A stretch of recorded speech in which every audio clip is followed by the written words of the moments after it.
I don't think any parent is truly prepared for an accident to actually happen to them.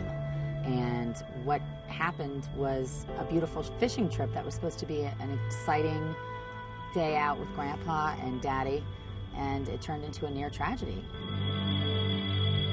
Mother of 3 and former model Farley Boyle is talking about the day she almost lost her second daughter, Chase, to drowning. I'd just gotten home from having my third child, so we were celebrating this unbelievable life, and we were excited, and it was just a moment of happiness. And my kids were going to go fishing with Grandpa and Daddy, and they came down to the dock, and they didn't put life preservers on because they were just unloading tackle and supplies, and they were going to actually go back into the house and have lunch. 2.5-year-old Chase was in the boat pretending to drive when she decided to get out and onto the floating dock beside it. But she misjudged her landing and never made it to the dock. Because Chase was so small and the boat was already sloshing around in the water, no one even heard when she went over the side and into the water between the boat and the dock. Not even Chase's then 4-year-old sister, who was playing nearby. I think my 4-year-old processed it in her brain like, wow, you know, Chase was on her way here and she didn't make it, but she was only 4, so she went back to doing what she was doing. And then I think she went over out of natural curiosity to see where she went and realized that she wasn't coming back up. And she started screaming, Daddy, Chasey's in the water and she's not swimming. The men pulled Chase from the water, but she wasn't breathing. I got out to the dock, and what I saw was just unbelievable to me. I mean, this child that had just been in my room saying goodbye to me, telling me that I was beautiful, telling me not to leave her again because I had just been away, you know, at the hospital having a child. And all of a sudden, it was this blue, lifeless, catatonic child with eyes that were just giant saucers, and she was convulsing.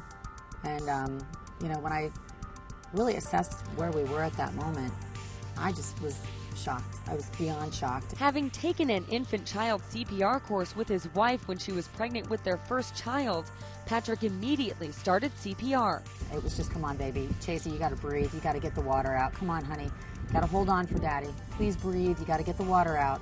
And he was doing a very violent, violent display of cardiopulmonary resuscitation, and it wasn't working. And, it turned into upward abdominal thrusts where, I don't know if it's necessarily textbook the correct way to do it, but it certainly worked for us. The next breath of life actually helped distend her stomach, and she started vomiting, and the color came back up from the bottom all the way to the top of her face as she vomited, saying, "Mom!"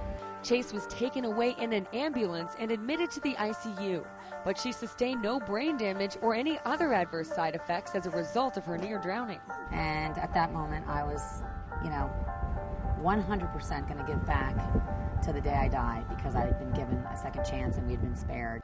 And she did, founding the nonprofit organization Chaseforlife to promote infant-child CPR and choking maneuver education. I was fueled simply by Chase's smile and her laughter, and I just wanted to make sure that there were several happy endings as a result of me possibly sharing my story. Farley even used her daughter's name, turning Chase into an acronym for CPR Health Awareness Safety Education.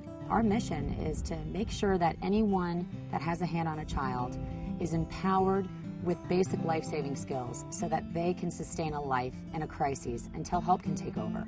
And our whole goal is to remove the barriers that prevent people from getting educated. Farley launched Chaseforlife.org and an array of educational workshops and materials, including a free 18-minute educational video for adults starring the animated character Patty the Penguin. You need to know how you can help when something goes wrong with an infant or child. We hit you 4 ways till Sunday with rhymes and just visual demonstrations and buzzwords that really bring what we're doing to life, and you don't even realize how much you're enveloping and how much you're absorbing.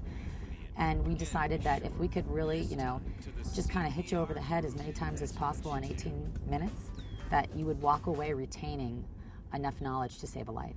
Farley and Chaseforlife are trying to get the video into schools, hospitals, even the DMV.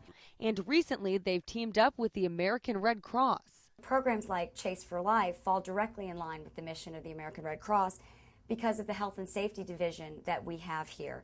And if you put the two together, you will have the confidence to save a life and to protect every innocent child. Red Cross Representative Victoria McDougall says Chase for Life's free educational video is a great jumping-off point for getting educated.